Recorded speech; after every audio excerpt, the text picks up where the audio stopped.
Hi, this is Ron Yaish with balancefinanciallife.com.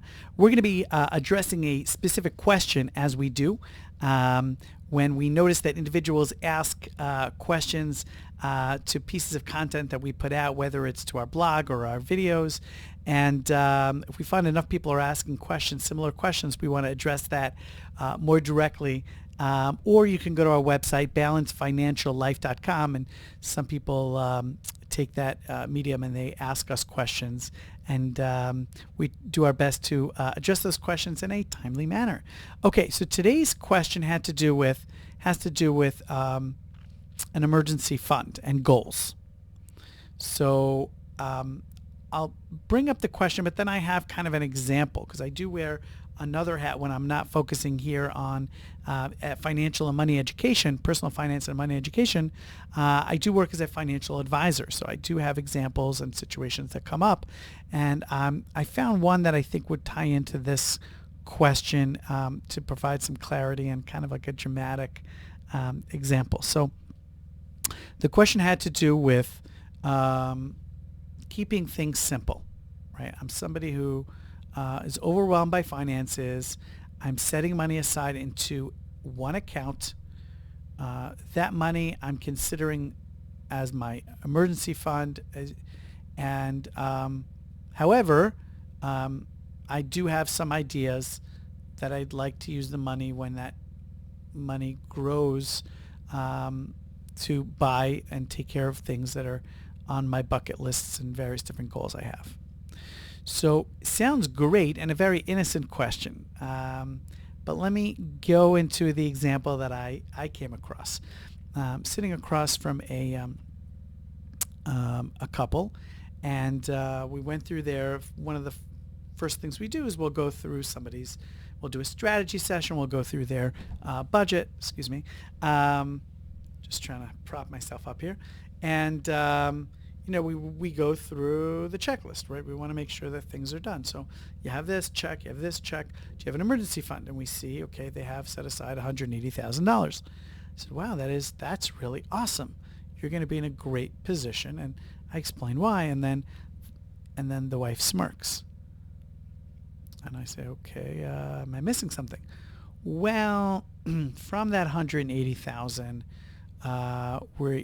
we've allocated $40,000 that's gonna, when our child's gonna be looking to get married soon, we're gonna give that to our child to help with various different expenses like the wedding. Fine, okay, so we still at $140,000. Well, not exactly. And this is where the husband is smirking, right? He has about $20,000 to $25,000 that he has. He's been thinking about getting a boat. Okay, so now we're left with still some good money, $115,000, $120,000. Well, we wanted to also get a vacation home. That's on our bucket list, and we want to have a place to go, and we found this really neat opportunity, and it looks like we're going to go ahead with it. And so then you don't really have an emergency fund. You have an account that you're saving to accumulate for various different goals that you have. But in the event that you had to pay for some major expenses, for the surprises that we call them, right? A medical expense, a home expense, there could be any number of things depending on your situation. That money won't be there for you. So that was kind of like a bluff. It really was, even though the $180,000 was there sitting in the account today, but that money was accounted for already. So there was really no money in the account. And what I did try, we wound up going into, trying to save some money and aside before pulling out some money. And, of course, this information here is just for educational purposes and is not meant to be financial advice. Before taking any action, please seek the advice of a financial or a tax professional. But yeah, so it's a very common question because people don't want to, the goal is to try to keep things simple. And there are simple ways to approach saving for dedicated things such as a boat, as well as your emergency fund, as well as setting money aside for higher ticket items that come up sporadically throughout the year, like your vacation, right? You may have somebody who goes on vacation once a year and they spend $3,000. They're not spending that in January. They're not spending it in June. They're spending all that money in July. So how could you account for that? As well as the individual who has, various different holiday expenses or whatever it is. So what I would say is you walk into your bank and you open up another savings account. And one savings account could be your emergency fund, and the other savings account could be for your bucket list for that boat. And a third one could be for your holiday expenses, for your gifts. And you set money aside on a monthly basis into these accounts so that you have the money, right? The overall name of the game is to try to build better financial habits. And one of the main, foundations to that is to not spend money you don't have, right? Live within your means. And that is an important message.